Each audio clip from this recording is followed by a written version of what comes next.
We talked to a company yesterday where a guy was starting out doing fairly well, but considering moving out of state just because of taxes, higher wages, and I guess what comes with the wonderful weather and climate is California is notorious for regulation and high taxes, that kind of thing.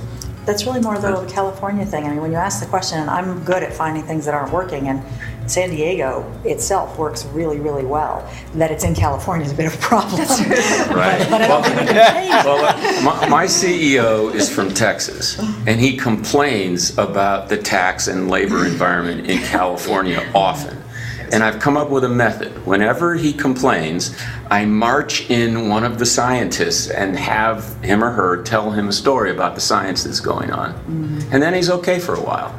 Yeah, part of it, that infrastructure that California has is required for this type of innovation. You have, to have the major university, and it's sponsored by California to a degree, somebody has to pay for it. You can't just kick the can down the road. So there was an assumption baked in your question, though, that with sunshine comes the tax and policy structure that we have, and I don't think that's necessarily true, but it is what we have, and it is what we live in, and no matter who wins the election, the next day I'm going to do the same thing I was going to do either way. Right. I'm going to go out, I'm going to innovate, I'm going to find customers, find capital, go do my job, be who I am, because that's the role we play in the marketplace.